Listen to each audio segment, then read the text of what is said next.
All right, terrific. Okay. We were just talking a little bit about Kansas City and what we saw there. Are you encouraged by the things that we saw in Kansas City? I am, and I'm also encouraged because we have members from the Kansas City Police Department scheduled to come here to Dallas and talk about lessons learned. As we're implementing risk terrain and using predictive analytics, we're cautious to make sure that we're taking the things that work and leaving those that don't work in other cities so we don't make their same mistakes. So we're excited about it. We know that with anything, there's going to be challenges, but to do a lot of homework on the front end and then make sure we communicate with our community, with the officers, so that if it's not working and we're making the switch, everybody is on board to what we're doing and everybody's knowledgeable about the process. 12 out of 13 locations where they tried risk terrain modeling, at least in that immediate area, they saw the numbers come down. And we're excited about that. We're enthusiastic about what it brings holistically, because when you talk about risk terrain, you're not just talking about police presence. It's bigger than that. And police presence is one piece, and I'll talk about that. That is understanding that if we're able to predict where crime is possibly going to happen, we know that presence of police deters crime, but it's not just about saturation. If saturation worked, all police agencies across the country would have no crime. It's about still being data and intelligence led. Are the calls for service coming in at that location? If we need to be in that location, community engagement and involvement is huge. Are we interacting with the businesses, which we are doing? Are we talking to the community members? Are we creating volunteers in patrol and crime watch groups? So it's not just the police focusing on the problem, it's the community together identifying who are the individuals committing crimes in the area, whether it's gang, narcotics, whatever it is. We're all focused on it, working on it together. But with risk terrain, they're identifying those environmental factors. Are there abandoned properties? Is there lighting issues? Are there code enforcement issues or sanitation issues that need to be addressed by the city? So this is a partnership with the entire city of Dallas Police Department and our resources or services portion of the city that's going to attack the problem and ultimately have sustainable reductions or eliminations of crime, because it's not just one thing that drives crime and the police are only one portion of it. In Kansas City, the police acknowledge some of that crime is probably just displaced to another location. How do you address that so this doesn't become a shell game where you're just moving one problem to another location? I'm glad you asked that question, because with risk terrain, they're giving us the predictive analytics for the environment throughout the city. So they're also telling us that if you move from this location, if you are in this location working, here are the areas that's most likely to get that shift. So we're able, from a police department and community perspective, able to say, here's where we need to keep our eye on. We need to be creating volunteers in patrol and community groups and crime watches in these areas, so that if you see that activity coming in that area, then we're able to then respond. So the understanding is that we're always keeping an eye on the entire city. Education is the key, that we can't do it alone. Policing was never designed to do alone. So when we have all of our players working together, our city services and everyone doing this together, we get a much more successful outcome. Your plan calls for targeted patrols in these areas that you identify as higher risk. What will a targeted patrol look like in those areas?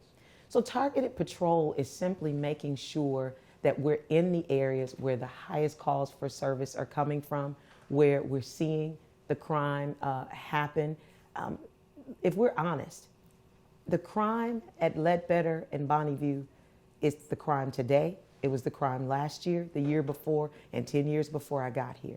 So what we know is that these are more likely the places where crime is going to occur. And it is incumbent upon us to make sure that there is a presence by the police. Targeted enforcement is a lot of things. If there are narcotics locations that are at that location, to identify those, to execute search warrants on those premises to remove the element.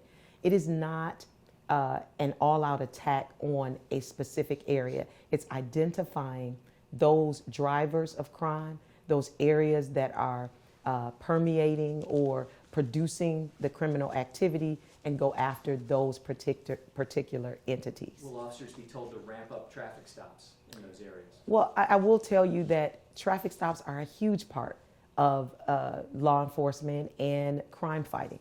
And so you will see traffic stops in those areas. But traffic stops are not just for the police department. It's for the community as well. I have done 15 listening sessions throughout the city of Dallas. Every segment of the community has had a voice. And everyone wants crime out of their community. They want to live in an area that is free of crime. And I think we all want the same thing. And they understand that speeding cars are a huge issue. Individuals who are firing gunshots, they recognize that in order for us to identify those individuals who are doing these things, traffic stops play a major part. And in some communities, they've even asked for traffic stops. They've asked us to bring back the state troopers. So again, ours is a community involvement and engagement process where we're going out and finding, what do you want to see us do? So this is not just the police department raging all-out war on the community or any individual group in the community. It's working alongside of the community to hear what you want and then making those things happen to make us all a safer Dallas. How do you walk that line when you ramp up stops in a very small area like that? How do you keep it from feeling like it's become a militarized zone to the people who aren't causing trouble in that area? Every interaction with our community members is an opportunity to build trust, legitimacy, and build a partnership. The traffic stops are not, there's no need for them to be tumultuous or adversarial.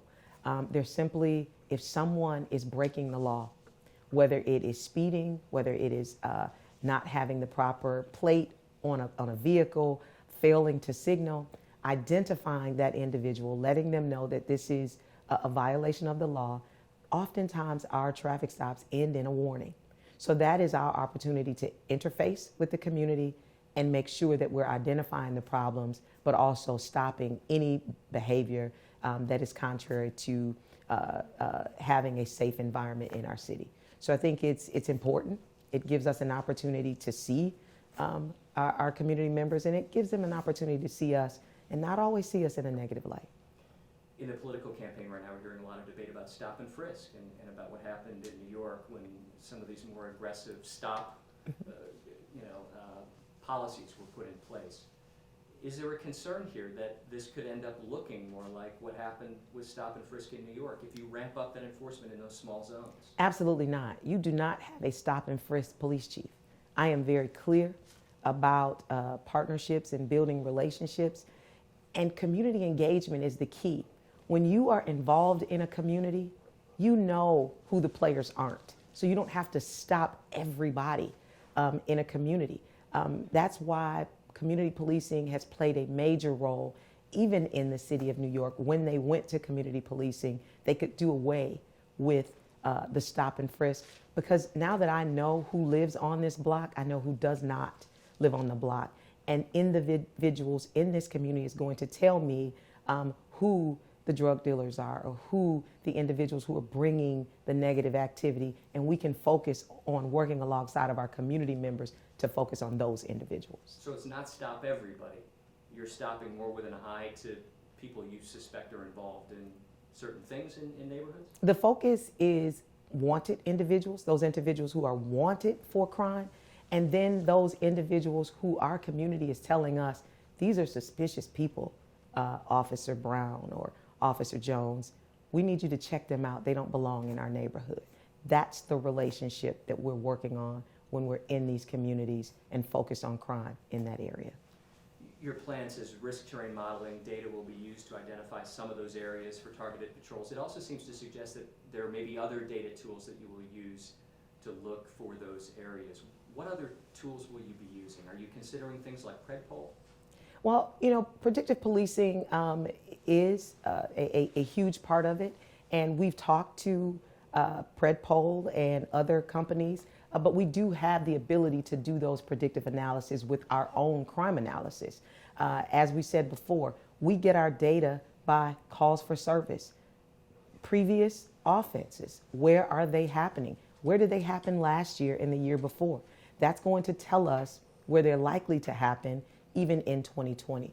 So it's all of the intelligence. Again, we're data-led and intelligence-driven, and that intelligence comes to us by the reports that are generated, the calls for service that are coming in, and the intelligence that we gather from our community. So have your analysts really developed their own algorithms where they're analyzing these things? Absolutely. Sergeant Armand leads our crime analysis unit and does a fantastic job of distributing that information to all of our divisions and our specialized units. Is risk terrain telling you anything yet about some of these problem locations like the one you mentioned earlier? So we're in our very preliminary stages. We met with Alan Cohen this time last year. And they began doing initial assessments, overlaying our data with running our numbers with theirs, teaching our officers about risk terrain. We're now meeting with city services in order for them to be able to identify their locations and overlay them with our crime locations. So that we're in our beginning stages of assessment, and we will be able to report back to you what that actually looks like in the really near future. When do you think people will see this happening in their community? I would say give us about 60 to 90 days, and then we will be able to then give you some reports about what we're seeing and actually what we're doing. But the targeted patrols are already going on in other areas that you've identified using some of these other predictive data tools. Absolutely. Targeted enforcement, our violent crime response units are out there every day. We're seeing some successes. We're not waving any flags of overall success because we're constantly fighting. There is no acceptable number for crime. So we're working to reduce it as low as we can possibly get it. But we do know that what we've put in place is working. We're seeing the effects of that. And again, we visited Los Angeles and looked at this, and we talked to people who are very skeptical that these tools are really being used in their minds to justify racial profiling. That the department now says, we used a computer to pick this location, and people who live there feel like, no, this is a location that was heavily policed before, and now the computer's just justifying the choice.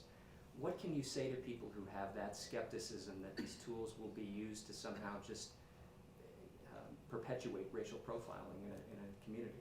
Again, education and community engagement is huge. Right now, our community members, our Crime Watch members, are able to go online at dpd.net and see themselves where crime is happening. We're moving to a dashboard that's interfacing with the community so that we can have that dialogue. And it's not just us telling them where crime is happening. They're actually able to see it as well. We have Crime Watch groups that pull police reports, so they know where the crime is happening. I can't stress enough how transparency, education, and community involvement allows us to be able to give the community the same information that we have. So it's not just the police as a talking head. It's here is the data that shows where the crimes are happening, and this is why the police is in that area.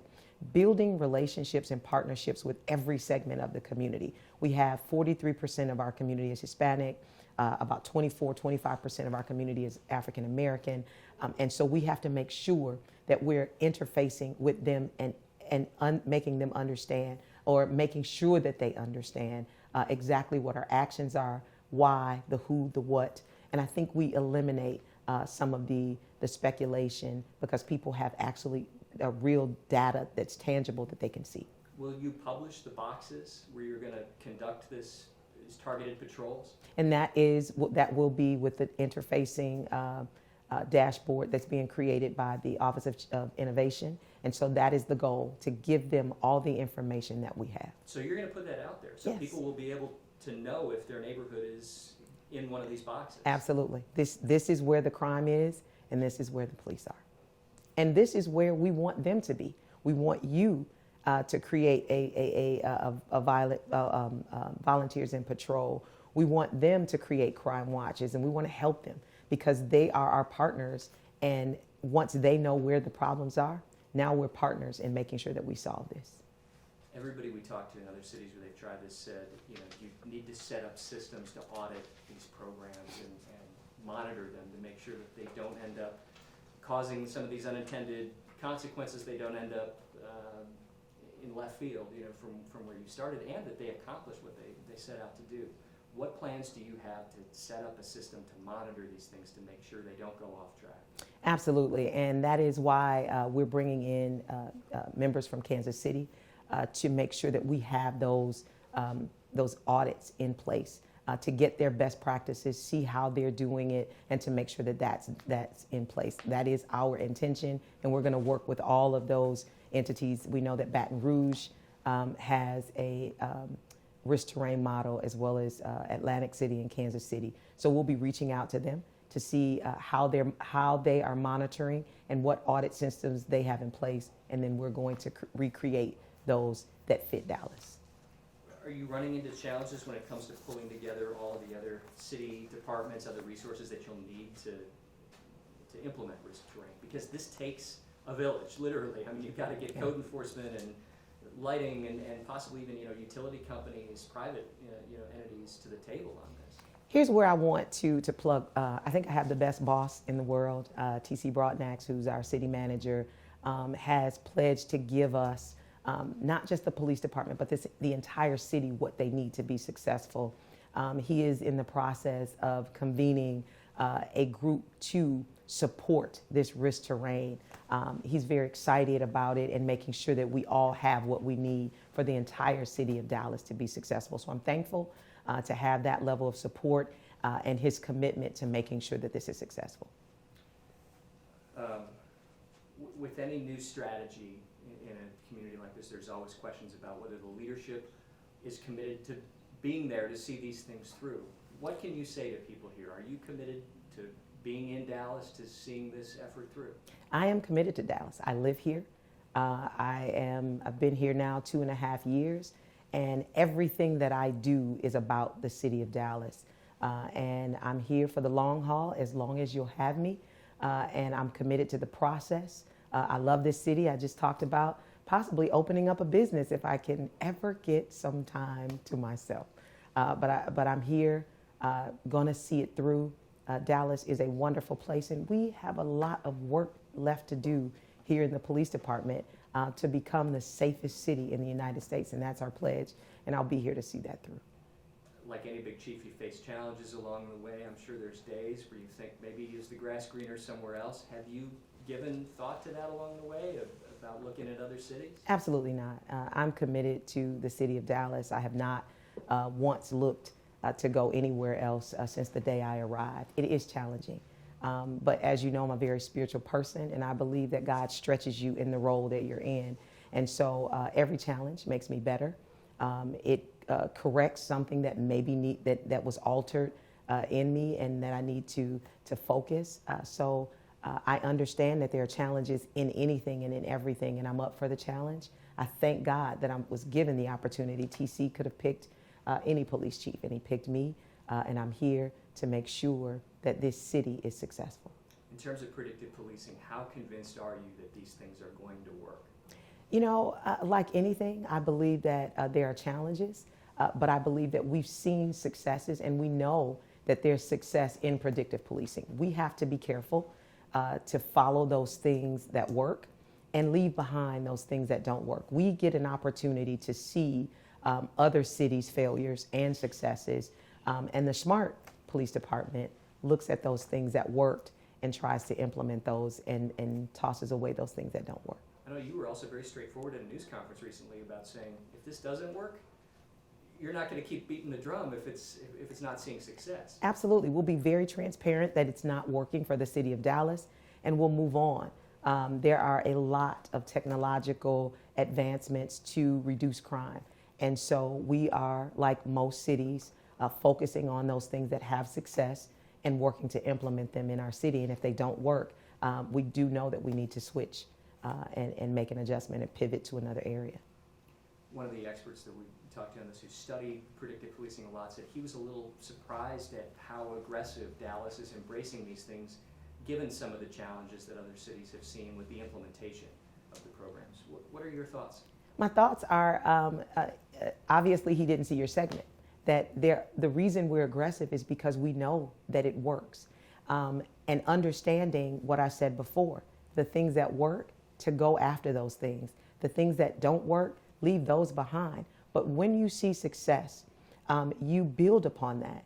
There are no silver bullet answers to fighting crime. If there were, I'd be sitting on the other side of the table selling that product to police departments. So what we know is that the products that work, the things that drive down crime and show success, we all grab a hold to very aggressively, and we try to implement into our police agencies so that it gives our officers an opportunity to work smarter and not harder. On the issue of traffic stops, and what you mentioned the troopers when they came in, and you saw some success in driving numbers down. You also heard from some in the community there who were not happy about that heavy police presence.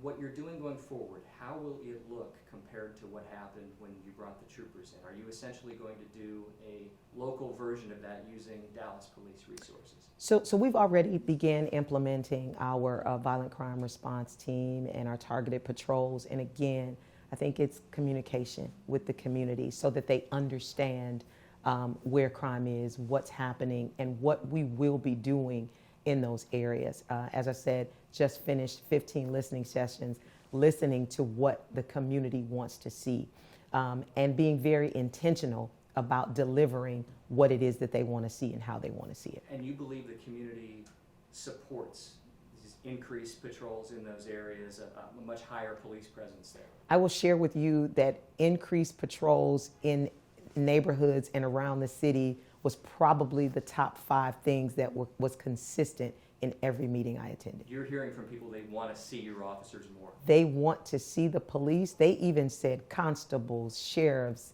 state police. They want police in their communities. They want to see police in the community. Is there ever a point where it tips over to the other side and you worry that, hey, maybe we put a little too much in a very small area? I think that's, again, assessing, making sure that we're intentional about auditing and paying attention to the community and finding out what it is that they want. They're very vocal about what it is that they want to see and don't want to see. So when we've gotten to that point, and I don't believe that we're there, we are still a growing police department. I want to take an opportunity to highlight the men and women of the city of Dallas. They are phenomenal. The Dallas Police Department has done a fantastic job with the numbers that they have had over the last 2.5 years that I've been here. We're probably 600 fewer than we were before, but the work that they do is phenomenal. And we don't have the ability to oversaturate areas the way we could when we were a much larger police department. But they do the work. They come in every day and they roll up their sleeves and they're so committed. And so I think that listening to the community and making sure that we're assessing exactly what's happening in that area and pulling back when we need to and giving more when they're asking for it is exactly what we have to do. In Los Angeles, we heard from some officers who said they're frustrated that they're told to stay in a small little grid when they feel like maybe the crime's happening 3 blocks away, but no, I don't want to disappoint the boss, so I'm going to stay in the box over here. How will you balance that? Also where we're listening to the community, we're listening to our officers. Right now, we understand that crime is in these 300 by 300 grids, but officers are not directed to stay in those areas. They're given the areas where crime is happening, and we're trusting them also. They are the ones that are in the community each and every day. They know what's going on. So we're trusting them in that area, saying here is where the calls for service are coming in, or here is where a narcotics location has been identified, but also giving them autonomy to be able to say, hey, chief, we need to move. And not chief, but deputy chief or major. We need to be able to expand a little bit. So they do have some autonomy in that process. So you're not going to grade them on how many minutes they spent in a certain area? Absolutely not. That's not where we are. Again, we have to listen to the people who actually do the work. And so this is a group effort. We're all working together to make sure that we have the places identified and that the officers are in those areas, but they also have to be able to work within their knowledge and ability in that area as well for the greatest success. You mentioned resources, that's an issue for so many police departments around the country right now, yours included. How will you, with the computer, I guess first question is, can the computer really replace staff? Or do you need the people on the ground to be able to implement these things successfully? I don't think any police department is looking for technology or computers or cameras to replace staff. It is an opportunity for us to optimize our resources, and that is that if there are cameras at a location, then it gives officers the information that they need as they're going to these locations to be more effective in their pursuit of a violent offender, of the circumstances that are surrounding a call that they're going to. But it also allows them to clear calls that when someone's calling at a location and there's nothing happening, that we don't send resources that are not needed. So it's not to replace them, but it's also, it's in opposition, it is to make their job easier and supplement some of the things that they have to do or that can be done in another capacity. Do you have the number of people you need to implement these strategies the way you would like to? As you've heard me say, we've had a staffing efficiency study done that tells us what the ideal number would be in order for us to answer our calls for service at 100%. And that number was 350 if we incorporated some overtime. We're excited to talk about the fact that our recruiting is going great and we're seeing those numbers come in, but we're not where we want to be. But what we're committed to this city is that we're going to fight crime. We have a great crime plan. It's the right plan for right now, and we're going to work that plan and reduce crime with the units that we have, with the number of officers that we have, because we're all committed. Last thing I wanted to ask you about was warrants, which is something we really didn't touch on in our story, but I know that's a big part of your plan, is aggressively targeting folks who are still wanted on outstanding warrants. When you look at the numbers of what's piled up in Dallas County over the years, it's kind of stunning. I mean, there are thousands and thousands of unserved warrants. How do you begin to chip away at that effectively? So we're working alongside of our county, our state, and federal partners, and we're going after those most violent offenders. And we're doing it in the top 100 and constantly adding to that 100. Additionally, our district officers, our CRT and deployments, crime response units and deployment teams, are going after those that are in their respective areas, and the county has an aggressive warrant apprehension. Together, we're going to make sure that we go after those individuals who are wanted in the community. It's going to take time. I can't speak to what has happened prior to my arrival here in the city of Dallas and how they've piled. But right now, we're focused on going after those individuals who are committing violent crime in our city and making it unpleasant for our residents. This is a sheriff's department issue too. Those warrants are issued to the sheriff. We're partnered with the sheriff. You feel like you're getting the support, the resources that you need there now? Absolutely. We're partners. We're all in this together, and we're working very diligently to go after those individuals. How do you rank the top 100 in that group? If we told you, the criminals would know. So stay tuned. Well, maybe we'll give you that behind the scenes. But that's something your intel group is working on daily, weekly, trying to look at who's top priority? Every day, our federal, state, and local partners are working together, identifying the top 100 individuals. As we apprehend them, that list continues to compile, keeping 100 in that top list. And they're working together with the sheriffs as well to make sure that we're getting those most violent offenders off the street. One more thing I forgot to ask you about risk terrain modeling too was whether you've identified sort of the list of factors here. I know in Kansas City for them, one of the things they found was connection between liquor stores and bus stops, for example. Are there connections like that that you're finding here already that tend to correlate with higher crime locations? And so what I said initially is that they're in that very preliminary stage of assessment. And we do recognize that there are some businesses like liquor stores and or car washes that play a major role in some of the violent crime or criminal activity that we see. But we have to stay tuned for that. We're in the very preliminary stages of identifying all that goes into that. But there is some preliminary information that shows us that some of our liquor stores are a problem.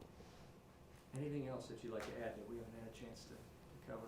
No, I just want to thank you for bringing this to the forefront. We think it's important that the community knows what we're doing and that you're highlighting exactly what the police department is working on alongside of the city manager and the rest of the services in the city. So we just look forward to continuing to give you that information and maybe reporting on somewhat of a consistent basis about what's working, what's not working, and keeping the community informed. Scott, I've got one question, and if you'll just look at him. Okay. So you were met with a lot of questions when you rolled out this plan to the mayor and city council. You talk about the general manager, the city manager being a great boss. Do you think you had the full support of the mayor and council in this plan, in this endeavor? Absolutely. We all want the exact same thing, and that's to be the safest city in the United States. And I think that everyone is invested in making sure that that happens. And so right now we're doing the work. We have a plan. It is an aggressive plan.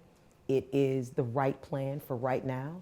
And of course it is a living, breathing document, which means that when we see the need to make adjustments, we will. As trends change, as the seasons change, and we see things that, come to the forefront, we may need to make adjustments about what the priority is at that time. So I believe I have the full support of all council, the mayor, the city manager, and everyone, because we're all on the same team for the best possible Dallas.